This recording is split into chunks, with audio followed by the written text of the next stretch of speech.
In the ancient kingdom of Eldoria, nestled between towering mountains and vast golden plains, ruled King Arvand the Mighty. His name echoed across lands far and wide, for he was a warrior without equal. In battles, his strategic brilliance had crushed invading armies, expanded borders, and filled the royal treasury with spoils of victory. His people lived in prosperity under his iron rule, roads were built, markets flourished, and justice was swift. Yet, beneath this grandeur lay a shadow that darkened the palace halls, the king's uncontrollable temper. King Arvand was a man of immense power, but his anger was a wildfire that consumed reason. The smallest provocation could ignite it. A servant spilling a drop of wine during a feast might earn a thunderous roar and banishment. A courtier offering mild advice could face the king's glaring eyes and sharp words that cut deeper than swords. Even nature dared not offend him. A sudden rainstorm ruining a royal hunt would send him into a rage, cursing the heavens themselves. One evening, during a grand banquet in the marble halls of the palace, the king's temper flared over something utterly trivial. The finest chefs had prepared a sumptuous soup, rich with herbs and tender meats, served in golden bowls. As the king lifted his spoon, a tiny fly, drawn perhaps by the steam, buzzed in and landed delicately on the surface. In an instant, Arvand's face turned crimson. He slammed his fist on the table, shattering plates and spilling wine across the white linen. "Who dares serve me this filth?" he bellowed, his voice shaking the chandeliers. Servants cowered, nobles froze in silence, and the musicians stopped mid-note. The poor chef was dragged forward, trembling, expecting the worst. Though no punishment was dealt that night, the fear lingered like smoke. Word of such incidents spread quietly among the people. They admired the king's strength in war but whispered in private, "He conquers kingdoms but cannot conquer himself." It was during this time that an unexpected visitor arrived at the palace gates. An old man, frail and bent with age, dressed in simple robes, requested an audience. He introduced himself as Master Elias, the king's childhood tutor. Decades ago, when Arvand was a young prince, Elias had taught him history, philosophy, and the arts of governance. The king, surprised and somewhat nostalgic, welcomed him warmly, at first. Master Elias stayed as a guest, observing the court life. He saw the fear in the eyes of those around the king, the forced smiles, the cautious words. One afternoon, during a council meeting, a messenger brought news of a minor border skirmish resolved peacefully by a local governor.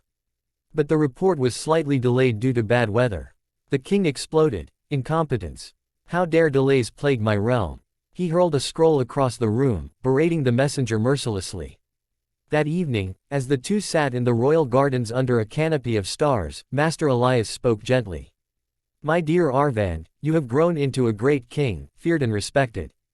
But I see a chain that binds you still, the chain of anger."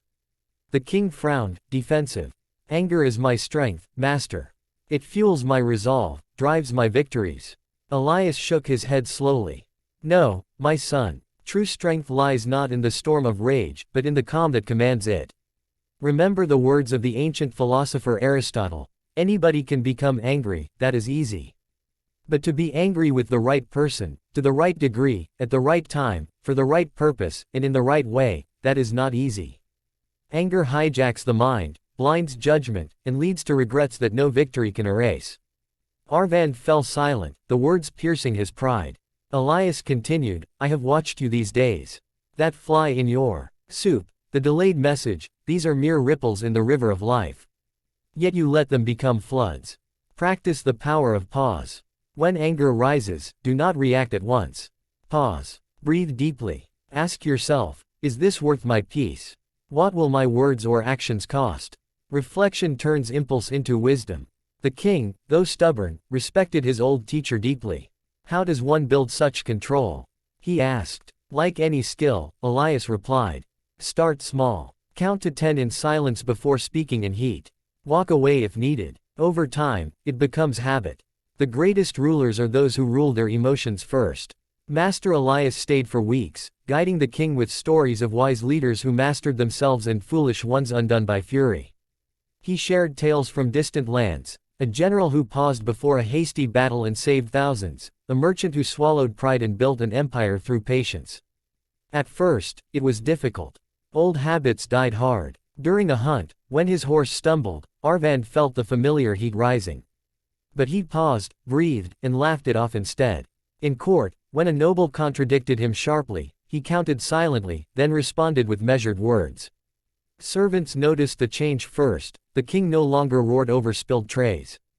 Nobles spoke more freely, offering honest counsel without fear. Months passed. The transformation deepened. Decisions once made in haste became thoughtful and fair. Taxes were adjusted justly after calm deliberation. Disputes were resolved with empathy.